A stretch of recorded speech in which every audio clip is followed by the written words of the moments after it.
اعوذ باللہ من الشیطان الرجیم بسم اللہ الرحمن الرحیم۔ آج ہم ایک بہت ہی پرانے حربے کے اوپر کہانی پڑھیں گے۔ لمبی اور بھاری چونچ والا پرندہ اڑتا ہوا باغ میں پہنچا تو اس کی نظر ایک لمبی تڑنگی بلا پر پڑی جو باغ کے بالکل بیچ میں اپنے گول مٹول سر اور لمبی ٹانگ کے سہارے اپنے بازو پھیلائے کھڑی تھی۔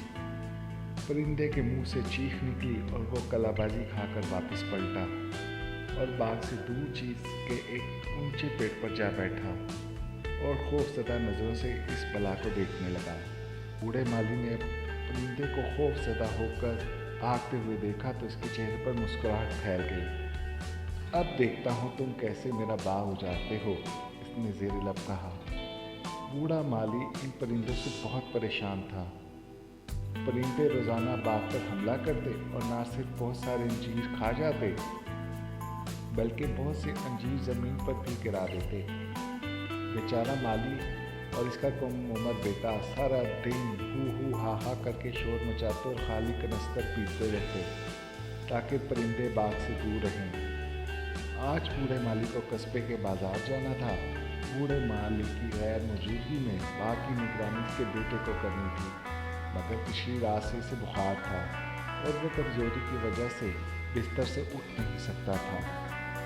بوڑھا مالی باغ کو پرندوں کو اجاڑنے کے لیے یوں ہی نہیں چھوڑ سکتا تھا، مگر انگور اور انجیر بھی قصبے پہنچانا ضروری تھا۔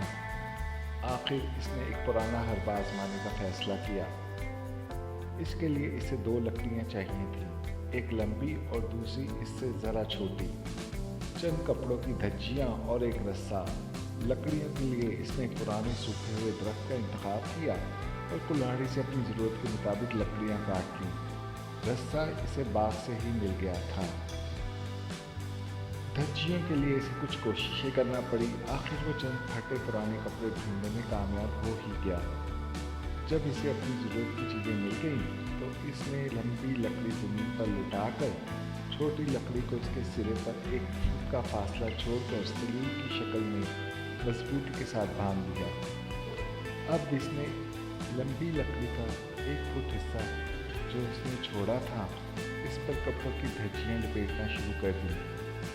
جب دھجیاں ایک گول چہرے کی شکل اختیار کر گئی تو اس نے آنکھوں کی جگہ 2 سوراخ کر دیے۔ یہاں اس نے 2 کالی دھجیاں ٹھونس دی۔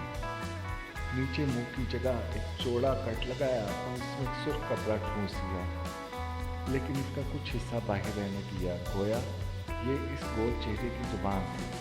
پھر اس نے ایک لمبا کرتا میں بنائے ہوئے پتلے کو پہنا دیا۔ اس کام سے فارغ ہو کر اس نے باغ کے درمیان میں ایک گڑھا کھودا جس کی گہرائی تقریباً 2 فٹ تھی۔ جب گڑھا تیار ہو گیا تو اس نے لکڑی کے اس پتلے کو اس زمین میں کھڑا کر دیا اور پاؤں سے خالی جگہ مٹی بھر دی۔ اب اس نے دور ہٹ کے دیکھا، یہ پتلا خوفناک بلا کی طرح لگ رہا تھا۔ وہ ایک جگہ چھپ کر پرندوں کا انتظار کرنے لگا۔ پھر اس نے ایک پرندے کو ادھر آتے دیکھا۔ پرندہ اس خوفناک بلا کو دیکھ کر واپس لوٹ چلا۔ بوڑھے مالی نے اطمینان کا سانس لیا اور انجیر اور انگور کے ٹوکرے چھکڑے پر لاد کر قصبے کی طرف روانہ ہو گیا۔ بھوک سے بےتاب پرندے مالی کو قصبے کی طرف جاتے ہوئے دیکھا تو پھر وہ باغ کی طرف لپٹے۔ اس نے دیکھا وہ لمبی بلا اب بھی باغ کے وسط میں بازو پھیلائے کھڑی تھی۔ وہ باغ کے اوپر چکر کاٹنے لگے۔ پھر وہ باغ کے کنارے والے ایک پیڑ پر آ بیٹھے اور چوکنا نظروں سے بلا کو دیکھنے لگے۔ ایک پرندہ نیچے اترا اور تیزی سے ایک شاخ سے انجیر لے کر اڑ گیا اور دور جا کر ایک جگہ بیٹھ گیا۔ اس بلا نے اب بھی اپنی جگہ سے حرکت نہ کی تو اس کا حوصلہ بڑھ گیا۔ پھر کچھ اور پرندے جو پہلے ڈر رہے تھے اس کے ساتھ آ ملے اور انجیروں پر حلہ بول دیا۔ دن ڈھلنے سے کچھ پہلے بوڑھا مالی اپنے چھکڑے پر خالی ٹوکرے لادے قصبے سے واپس لوٹا۔ وہ اپنی صبح کے منصوبے پر بہت خوش تھا۔ اب میں نے ان پرندوں کا علاج ڈھونڈ لیا ہے، اس نے اپنے آپ سے کہا۔ لیکن جب وہ اپنے باغ میں پہنچا تو ایک عجیب نظارہ دیکھا۔